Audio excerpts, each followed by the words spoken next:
Salve, salve galerinha, tudo bem com vocês? Aqui é o professor Giba e vamos para hoje para mais uma aula de história geral, e o assunto de hoje é reforma religiosa. Eu vou conversar com vocês um pouquinho sobre isso, e na sequência então a gente vai de uma forma bem rápida, tranquila e de fácil entendimento para você saber o que é a reforma religiosa, o que isso significou na história da humanidade, beleza? Então, vamos embora lá para nossa aula? Beleza. Queridos, o processo da reforma religiosa foi ali na transição da Idade Média para a Idade Moderna, né? Então a gente observa que a reforma religiosa nada mais foi do que uma ruptura da cristandade ocidental, que tinha a hegemonia da Igreja Católica. Então essa ruptura foi quebrada ali no início do século XVI. O que é importante a gente saber da reforma, né? Os seus reformadores, né? E por que eles fizeram uma reforma dentro da cristandade? Então já havia há muito tempo ocorrido uma série de insatisfação, ou uma série de insatisfações em relação ao poder da Igreja Católica. A gente vê, por exemplo, que já essas insatisfações não eram novas, né? Havia uma crítica em relação à conduta da igreja, a secularização pela qual a igreja vinha passando, e muitos reformadores então queriam resgatar a pureza da igreja. E por isso, na medida em que eles protestavam contra certas medidas da Igreja Católica, daí o nome protestante, muitos foram banidos da igreja, excomungados, e fundaram suas próprias igrejas, né? É por isso que hoje a gente tem uma série de igrejas religiosas, igrejas evangélicas, que surgem aí no século XVI. O primeiro reformador importante para a gente entender aqui foi o reformador alemão Martinho Lutero.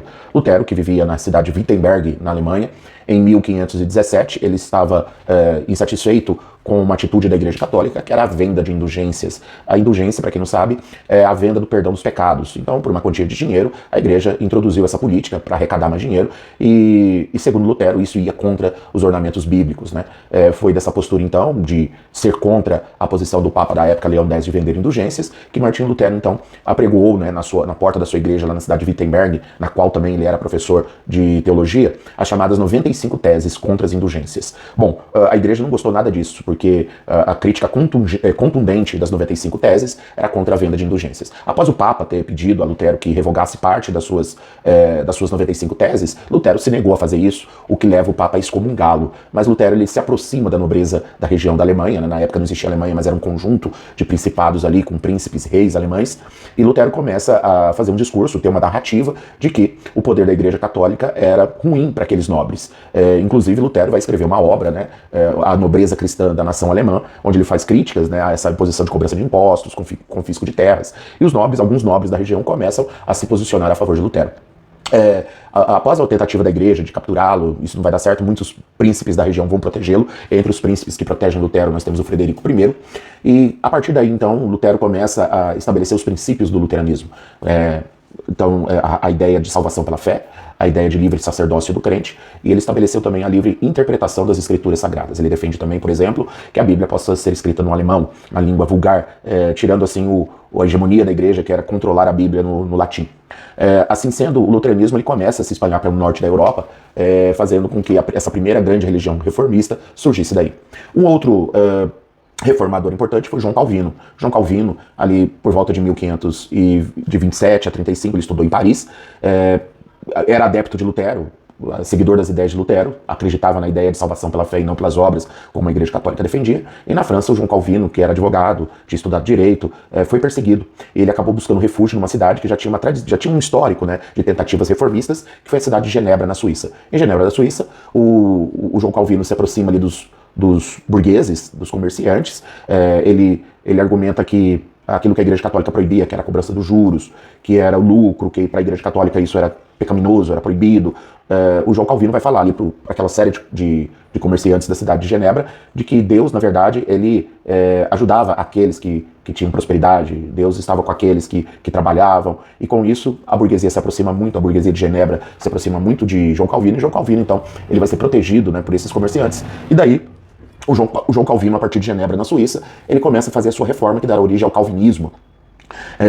Além da salvação pela fé, da livre interpretação das escrituras, do livre sacerdócio do crente, que é poder pedir o perdão dos pecados ele mesmo a Deus e não recorrendo a um intermediário como os católicos faziam, A ideia do Calvino era também a de valorização do trabalho. Segundo Calvino, o trabalho era um dom de Deus, né? Era uma atitude divina. Então, assim como Jesus trabalhou, caberia também as pessoas a trabalharem. Os servos de Deus trabalhariam e prosperariam com isso. Dessa forma, então, o João Calvino introduziu na religião um princípio do trabalho, um princípio da economia, e isso que nós vamos chamar de ética protestante, né? Depois isso vai ser até estudado por Max Weber, um dos principais sociólogos aí do século da virada do século XIX para o século XX, e essa ideia de trabalho, então, ele entra como uma, como que eu posso dizer para vocês aqui, entraria como uma virtude, o trabalho como virtude, o trabalho como uma bênção de Deus. E o Max Weber, no estudo que ele faz, é justamente isso, né? Como dentro da religião protestante, ali do calvinismo, nós temos elementos do capitalismo, né? Então, como essas religiões contribuíram para o avanço do capitalismo, principalmente no norte da Europa, na Inglaterra, onde esses calvinistas serão chamados de puritanos, e também depois, quando muitos vão para as 13 colônias ali, como colonos ingleses, e vão formar redutos religiosos calvinistas, chamados Quakers, né? Nas 13 colônias inglesas. Pois bem, finalizando aqui esse conjunto de reformadores, nós temos um outro reformador importante que foi ali o próprio Estado da Inglaterra, né? A Inglaterra, com Henrique VIII, em 1535, vai criar sua própria igreja, chamada Igreja Anglicana. E essa igreja anglicana, ela vai ser uma igreja do Estado inglês.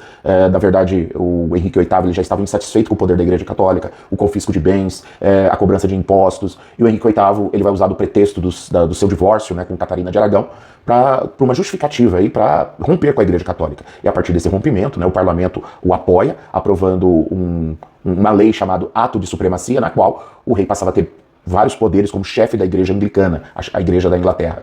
Com o passar do tempo, essa igreja vai assimilar alguns elementos do calvinismo, que geram um atrito com os calvinistas, que lá na Inglaterra serão chamados de puritanos. Por que puritanos? Porque os calvinistas que viviam na Inglaterra não gostavam muito dessa mescla, dessa mistura que a igreja anglicana vai ter de catolicismo com puritanismo. E o que acontece então? Muitos serão perseguidos, né? A igreja anglicana acaba fazendo essa perseguição, porque muitos ali calvinistas, chamados de puritanos, queriam purificar a religião. E o Estado inglês, até Elizabeth, quando chega na Rainha Elizabeth, ela vai cessar essa perseguição, concedendo liberdade de culto aos puritanos. A Igreja Católica ela não fica parada, ela não fica em silêncio nessa história toda. A Igreja Católica, então, ela vai lançar ali as reformas católicas, também chamadas de contra-reforma.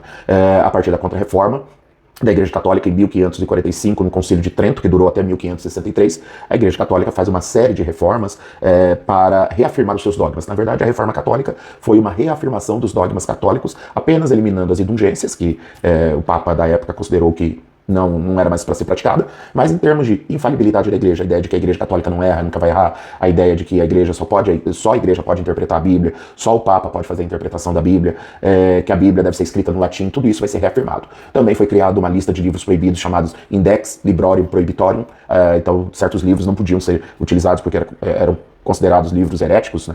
E quem os lia era condenado por heresia. Além disso, a igreja também reativou, na verdade, o Tribunal da Santa Inquisição, o Tribunal do Santo Ofício, que passou a fazer investigações daqueles que eram considerados hereges. Inclusive, alguns foram até condenados à fogueira. Foi o caso do pensador, do cientista, observador, teórico Giordano Bruno. Galileu Galilei foi um cientista também que foi acusado pelo Tribunal da Santa Inquisição, mas não chegou a ser queimado, né? Ele foi condenado a uma prisão domiciliar. A igreja, então, em alguns estados do sul da Europa, estados católicos, ela vai continuar ainda tendo um poder bem significativo.